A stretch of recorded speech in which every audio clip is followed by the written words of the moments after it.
Afternoon, we'll be giving another update relative to the Steve Stevens, the Facebook shooter case this afternoon. Please bear in mind that this investigation is in the very early stages, and though we will take questions, there's still some information to be gathered. Speaking this afternoon will be Mayor Frank Jackson, Chief Calvin Williams, Special Agent in charge of the Cleveland Office of the FBI, Steve Anthony, and Pete Elliott, U.S. Marshal. Mayor.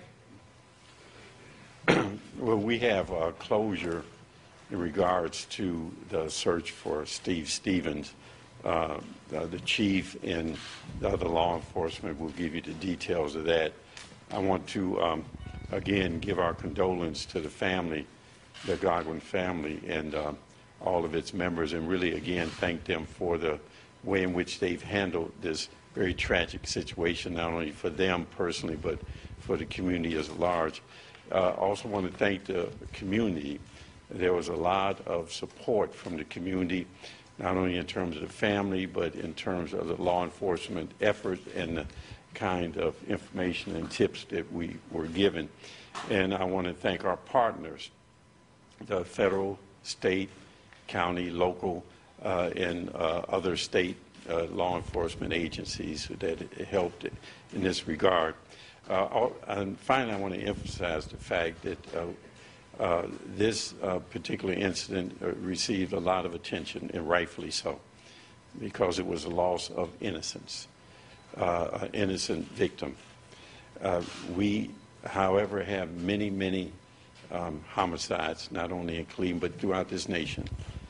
And ultimately, I believe one of the things this has taught us that we cannot resolve this underlying issues of violence, particularly gun violence, if we do not function and operate and have the same compassion and commitment that we've shown here as a community. And finally, I want to thank you as the media. You were very helpful to us in keeping things straight, keeping the facts straight, reporting the stories in a way that that really helped us to be able to do our job. So, Chief. Thanks, Mayor. I want to officially announce that the search for Steve Stevens has ended. At approximately a little bit after 11 today, Pennsylvania State Police officers received a tip that the vehicle that we were looking for, the white Ford Fusion, was in a McDonald's parking lot near Erie, PA. Those officers responded. The vehicle fled from that area. There was a short pursuit in which the vehicle was stopped. As the officers approached that vehicle, Steve Stevens took his own life. We are grateful to the people that gave this tip to the Pennsylvania State Police. We're grateful that this has ended. We would prefer that it had not ended this way, because there are a lot of questions, I'm sure, that not only the family but the city in general would have had for Steve as to why this transpired. Again, our condolences are still with the family of Mr. Godwin, and you've all heard them on the news lately. They were forgiving, excuse me, they were forgiving of Steve for committing this atrocious act, and then we need to follow their lead. As the mayor stated, there are other victims in this city and around this country, and we continue to work hard to bring closure to those families also. There are a lot of things about this that we don't know, a lot of circumstances that we're still gathering. As Detective Chotz said, Sergeant Chotz, I'm sorry, stated, we're in the early stages of this. It's been probably less than an hour since this transpired. So as we get that information, we'll get it out. But I know that my partners here, Steve and Pete, would like to come up and say a couple words. Steve? Just real quick, as we discussed, the goal from 2 o'clock Easter Day was to make sure that no one else was a victim of violence by Mr. Stevens. And even though investigation is continuing, we believe that to be the case. That was the #1 goal. Obviously, the other goal was to bring Mr. Stevens in safely, and unfortunately, he chose that not to be the case. So again, we thank the public, as we said, from day one, less than 45 hours ago. The public would be key to bringing the tip that was needed to resolve this situation. That's exactly what happened, and kudos to the Pennsylvania State Police for doing an outstanding job and in addressing the tip and bringing this to a conclusion. With that, Pete. Thanks, Steve.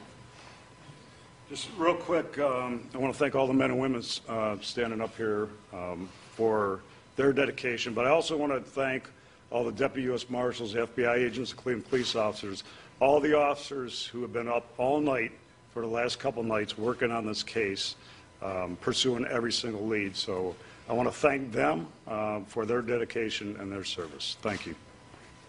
Before we take questions, just really quick, no information regarding law enforcement tactics is going to be discussed.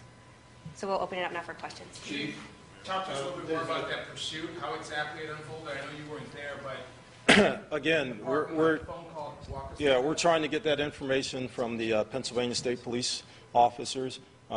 We initially got the information it was a short pursuit in which the vehicle was stopped.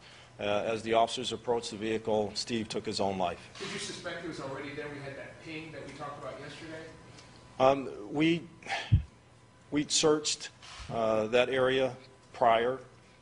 We searched that area initially on Sunday when we got that ping up in that area of Erie, PA. We were in the process today of going back and doing a more thorough search of that area, both ground and air assets, when this transpired. You said previously, I know the U.S. Marshals had said either Stevens had killed himself or he was being helped by someone.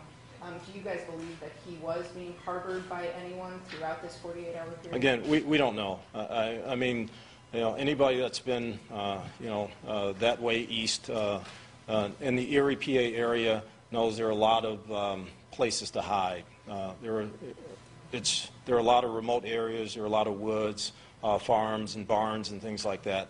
So until we actually can get our investigators up there to confer with the state police officers and really look in the vehicle itself and maybe track back hopefully some people that may have seen him along the way today, we won't actually know where he was and what he was doing. Did he shoot himself in the head?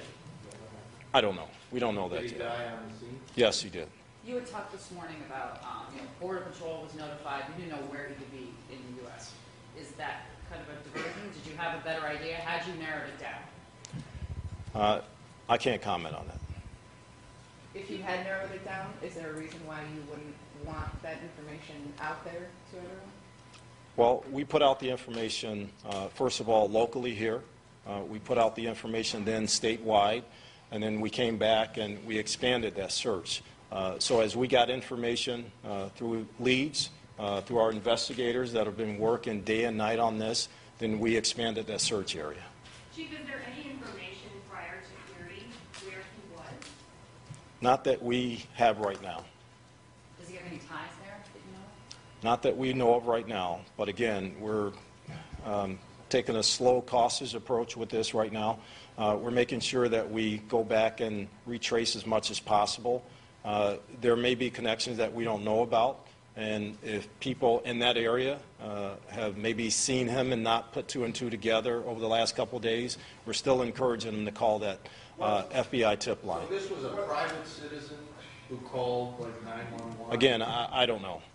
When we get that information, we'll get it out to you guys. Was there a higher level of alert in Erie because of that thing? I wouldn't say a higher level of alert, but we did have people actually on the ground in that area on several occasions looking at not only the surrounding area, but that immediate area for the ping. Have you had a Cleveland police presence in Erie since Sunday? No, not a Cleveland police presence, but our federal partners were engaged in that area. Are you guys disappointed? Have you done anything to alter his appearance, for instance, shaving his hair? Again, I don't know. This happened, again, less than an hour ago. So our investigators are on their way now. We have several of our federal partners already there conversing with the state police in Pennsylvania. And as soon as we get all those details, we'll definitely push that back out. Have you spoken with the family, with Mr. Allen? We've spoken with all the families involved, all the people that are really involved in this case. They've been notified, and we ask that you guys give them a little space in this. because for them, it's not over. So we ask that you give them some space. Are you guys disappointed that it ended this way? I know you touched on it a little bit, but how disappointed are you? Well, I mean, this started with one tragedy and ended, with another person taking their own life. And loss of life is a loss of life. We would like to have brought Steve in peacefully and really talk to him to find out exactly why this happened, because there may be other people out there that are in similar situations that we can help by finding out why he did what he did and what kind of drove him to this. And we talked about this a little bit a couple days ago. If there are people out there that are in what we call sometimes a dark place, or they think they need help, they need to reach out and call. They can call the Division of Police, and we can forward things to our Adams Board, our mental health community here in Northeast Ohio. But if you're feeling, not quite right, and if there are things going on in your life that you need assistance with, you need to reach out and call somebody, and we'll get you that help. The Pennsylvania police said it was a brief pursuit. Do you know what the definition of brief is? Short. A lot? I don't have the exact measurements, but that's the same information we got. It was a short pursuit. Cruiser Yes. with lights and all the whole 9 yards? Yes, that's the way they're equipped. Do you know anything about the minutes before that? Was he eating at that McDonald's? Or No, we don't have that information. Again, as soon as we get the real finite details of this, we'll get it out to everybody. We'll be talking with the Office of Public Affairs there, too, to make sure that we have all the pertinent information to be able to give you guys a little bit more of an update. Like we said, very early in the investigation, the Joint Information Center for Media is still open, and it'll stay open. And as we have more information and it's timely, we'll continue to put that out. So thank you. And one thing before we leave, the marshal hit on it. There were dozens and dozens of officers, not just here in Cleveland, but around this country involved in this. And I definitely want to thank them. I don't think we could have gotten to a resolution this quickly without their help, and definitely without the public's help. That's always crucial in incidents like this. So I want to thank our men and women out there in law enforcement, and definitely thank the people around the country that called in, again, almost 400 tips on this that we had to follow up on. And that just shows the vigilance of the people in this country. Did the partnerships created by the RNC help you to be able to mobilize quicker with federal resources, FBI, U.S. Marshals? Well, the RNC was a big test for us, but we had these partnerships long before the RNC. I mean, I've known Steve for over 10 years. I've known Pete for over 15 years. Eric from ATF, Drew. I mean, we've worked together in the city for the last 20 years. So a lot of people talked about us coming together. We're always together. I call these guys and they're there just like that, and vice versa. So there is no disconnect with law enforcement here in Northeast Ohio.